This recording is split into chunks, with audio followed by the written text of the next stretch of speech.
Hello everyone and welcome to the Deeply Renegade podcast. My name is Molly, also known as the Deeply Renegade, and I'd like to welcome you guys to episode 128. It is Sunday, March 26th? Maybe 27th, let me check. Oh, March 27th, yay!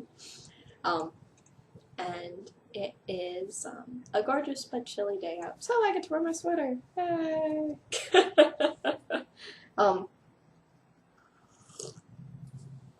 And really this sweater is only a mostly finished object, and it shall remain mostly finished until the right time.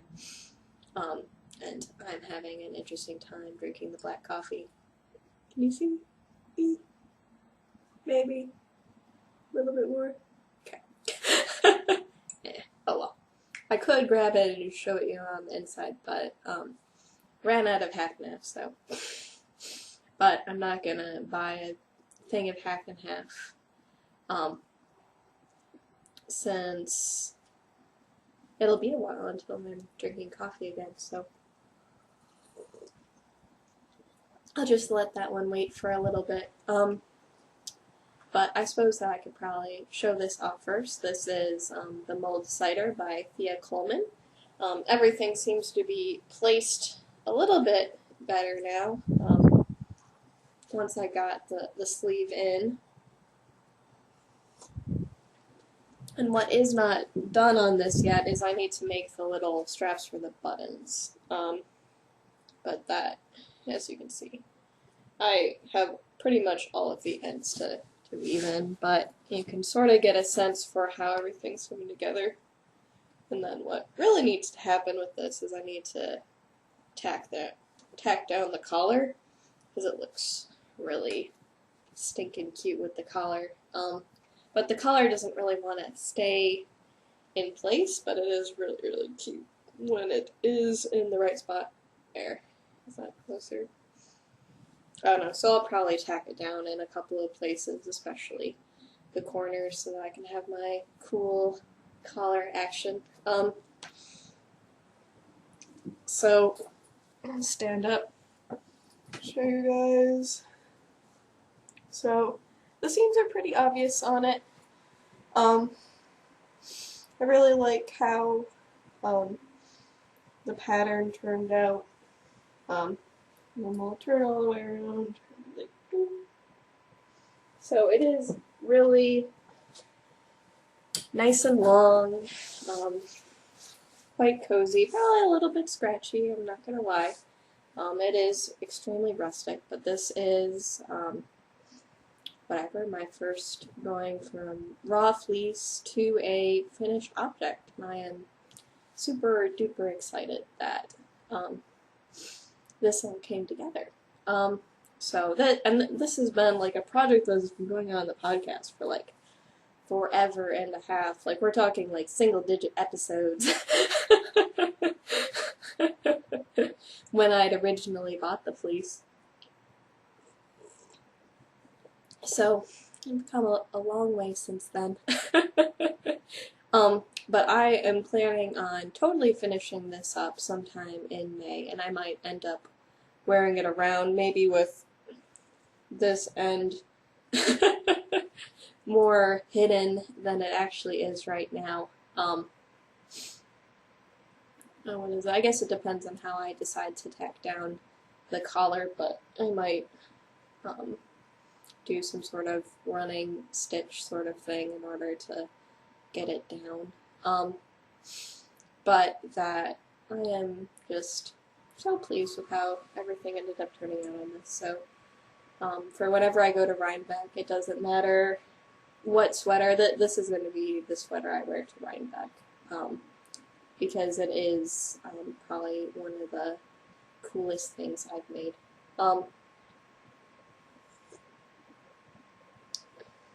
And I don't know whether or not I'll break it out for Fiber Fest or not. I might, yeah, I'm not sure what I'm gonna do. I'll probably figure something out. If it's still as cold as it has been, then I'll probably end up bringing it along. And if it is not as cold, then it'll just stay home. Because what is it? I think the high was supposed to be in like it wasn't supposed to make it to the 70s today, so it's definitely a good bit cooler than it has been. Much more normal spring weather. But yeah, so I'm super duper excited about that. I still have plenty of yarn. So I used all of my really soft skein, and then I still have probably 3 ounces left, which will be more than enough for the button. What is it? The loops for the buttons. So that is pretty cool. Oh, and for reference, I'll pull out the button for you guys, but these are the buttons that are going to be going on the sweater. So they'll be pretty coordinating buttons. They're real horn, so that's pretty cool. And I have 3 of them, and I'll put them in whatever artful location they require. But yeah, I don't know. So this has actually been hanging up in the closet, ready to go. Would be really the only thing I need to do to make it ready to go is to really take care of that end, and maybe these ones from the seaming. It looks like I took care. No, not quite. I just sort of took care of things. So what would it be? But yeah, I think that's everything I have to say about that. I'll trot it back out in May for Stash Dash, so I can count all of the yardage for that, because I've been knitting pretty slowly lately. So, finished object. And really, it's my mostly finished object. Actually, I'm going to do this instead, because I'm cold.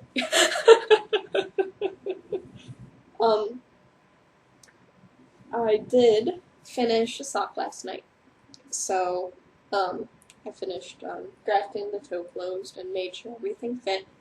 So this is the Simple Skipped Rib Sock by like Adrienne Fu, something like that. It is out of Indigo Dragonfly Dragon Sock. It is 100% merino blend, which is why I knit it on double zeros. And this sock was about 50 grams, and I have 63 left. So, this fight title has been relaxed slightly. I'm really glad that I got basically 4 ounces of yarn instead of 100 grams. But this is the first sock I stopped. I ended up coming into quite a lot of knitting time, and this was the only project I had with me. And so it got a lot of love. So hopefully the second sock goes faster than the first sock and results in significantly less hair ripping and other such things. I don't think I officially changed the title of my Ravelry project page to Simple Spite Socks, but at this point I'm almost knitting them out of spite, so they will be done and they will wear well and whatever else. But so I haven't cast it on yet. This is still loose, but I will be doing that at some point today. And the project I probably got the most love this week is my hand-spun crescent citron.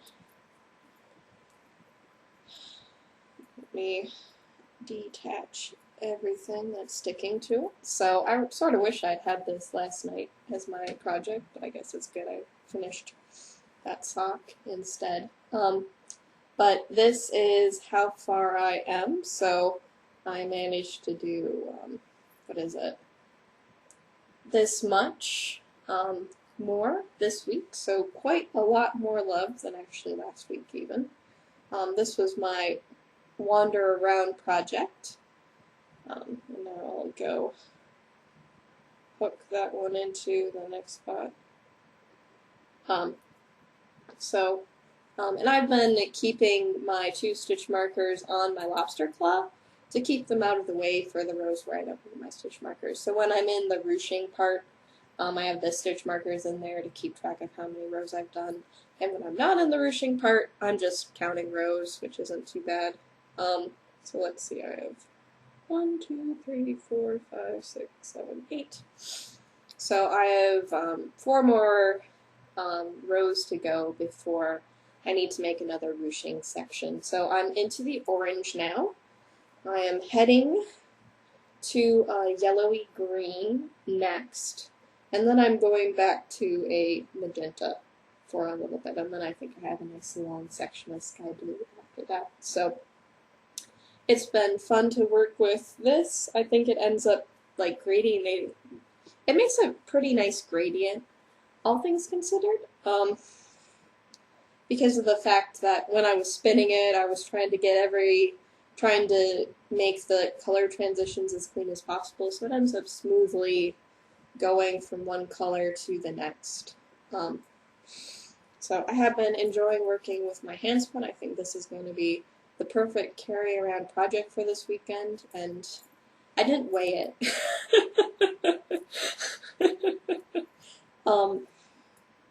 I have not weighed my project.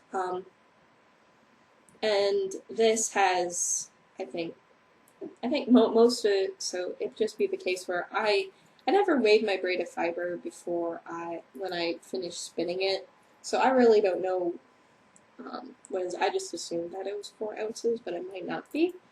I know that I haven't waited to figure out how much I've got in here, which obviously isn't that big, so well short of wingspan right now in terms of the length, so, and it will be quite a lot of knitting in order to make it wingspan, if you know what I mean.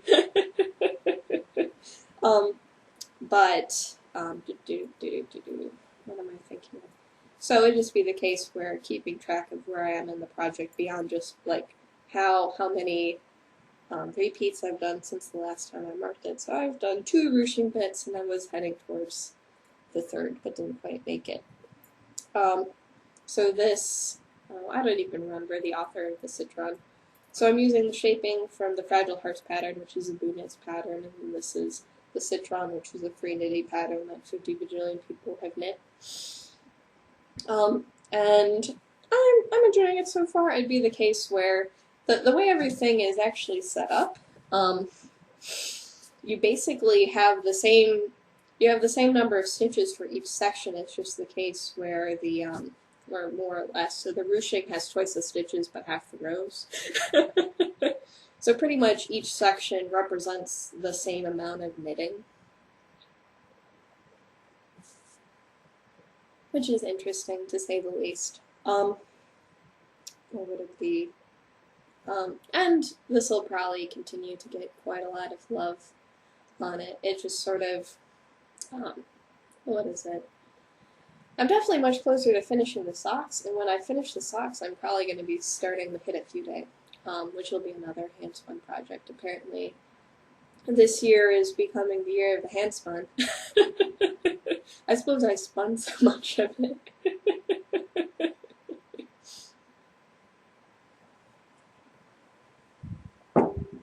But, yeah, so this ended up instantly getting put on the needles, and I'm glad that things are coming together, and I'm making a shape of shawl, which I like to wear, and all that other fun stuff. So, there's that. Now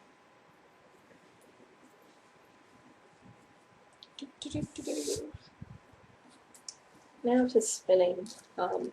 On the spinning front, I've actually made some pretty decent progress on the Friends and Fiber silk spin. So I got some Mawada from Friends and Fiber as a Tour de Fleece prize, and I am spinning it on my Chuck Bennett spindle. And so it's been really handy to have this more stout. I think this guy's 2 ounces spindle for this, because the silk really just sucks up the twist. And so this is after my alternate color. And then basically I've been going through, and it takes me about an hour or 45 minutes to go through a color progression. And I am almost done with my first hanky. So this is, what is it? So this is the Mauve Boudoir, Mauve Boudoir, which is a magenta, a purple, and a dark blue. And then I have my Renaissance, which I have quite a bit more of, so you guys can see it's still opaque all the way through. And that was my plan, because I have another package of Mauve Boudoir to spin through still. This is so sticky, it's ridiculous. So I was hoping to get through that so I'd actually be at the halfway point for this single, but there we go. Franzen fiber. So this has been a totally different experience. The drafting is pretty sticky. The fiber really wants to stick to me unless you're trying to put a new hanky onto another one and then it doesn't want to stick to itself at all. And that would actually be, what is it? So I'm halfway through this ply. I have another ply to go, and I'm actually thinking of changing it up a little bit with that one. So I'll do 4 of one hanky and then 2 of the other one, because I have the same two packages of one colorway and one package of another, and that way the colors will be a lot more random and mixed up, and I think that would be pretty cool. And basically change the color repeats on it and that sort of thing, because I'm sure every hanky I'm pulling off isn't necessarily the same length, but this just makes sure everything is good and different. So I have come quite a long way, so I probably have 2 to an hour and a half left of spinning in order to get through this bit of loveliness, because I think there's probably, I'm betting that there's 4 more sheets left in this, so that would be another progression of colors, and then I can break into the next one. And that's most of what I've actually been working on today. It's just getting through the spinning, because spinning tends to be a thing that is done at home, which is why I haven't started my next project. But I pulled out the fiber to show you guys, since I had forgotten. So, I went up into my stash and I was looking at something that was available for Fiber Fest that was in my bin. And what I ended up picking up was my Fiber Optic Bitter Lime to Rose as my next spin. So,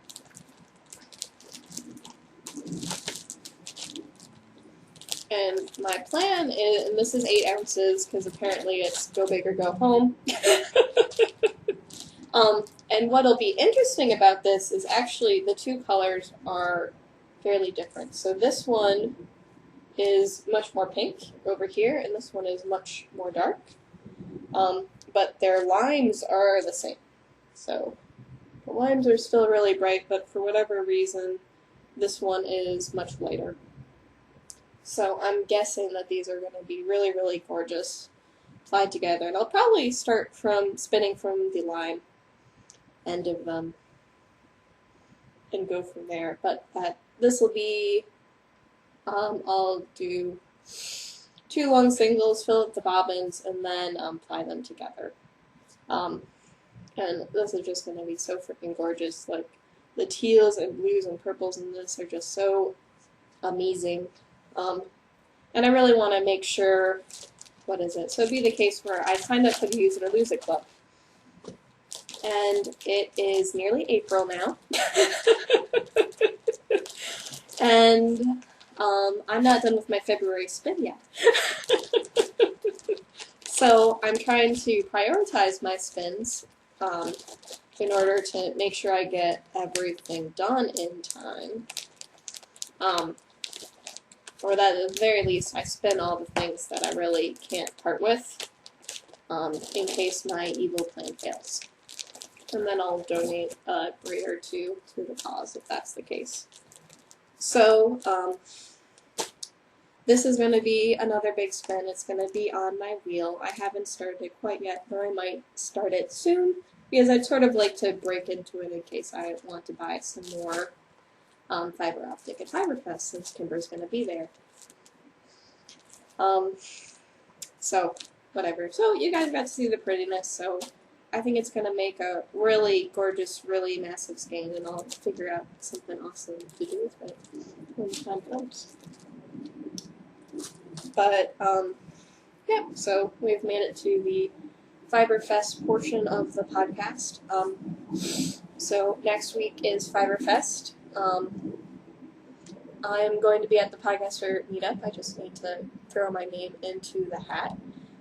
If you are in the area, it is a tremendous amount of fun. And then I have basically plans to be there all 3 days. So I have a class Friday morning, so I'll be hanging out Friday afternoon. I took a day off for that. I'll be around on Saturday, but probably in time for the podcaster meetup and then hanging out afterwards. And then on Sunday morning, I have another class. I don't think I'll stick around Saturday afternoon. Sunday afternoon, I'll probably end up coming back and podcasting about all of the squee. So that'll be April 3rd when I'll be podcasting again.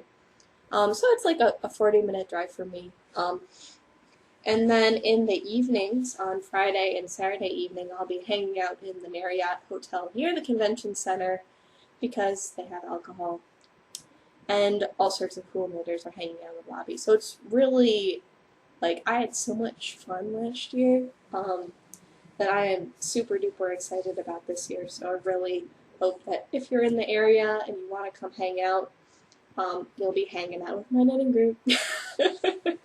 They are a pretty cool bunch. So, so I need to post in my knitting group and throw together all the plans, or at the very least inform people of the plans, because, some of the people most of my knitting group now hasn't ever been to Fiberfest, so I need to indoctrinate them or something.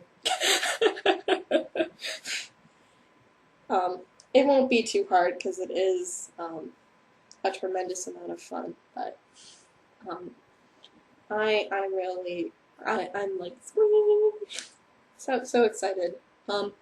In terms of what I am looking to get, honestly, I'm really in a tool mood right now, if you know what I mean. So Signature is going to be there. KCL Woodworks is going to be there. And I think I'm going to look very hard at their booths to figure out what it is that I would like to take home with me with that. And part of it just has to be with how slow I've been using my yarn and fiber lately. So obviously I got this behemoth off, and that was quite a lot of yarn and fiber. But it doesn't seem like my stash is changing size at a very fast rate, so I'm sort of less enticed by stash things this time around. So tools it is. And what is it? I'm also really excited because it's my birthday weekend, so that tends to be a pretty good excuse for picking up some nice things for myself. So there's that. So I'll be recording again April 3rd. I'm really sweet. And I look forward to talking to you guys next week. So take care, guys. Bye-bye.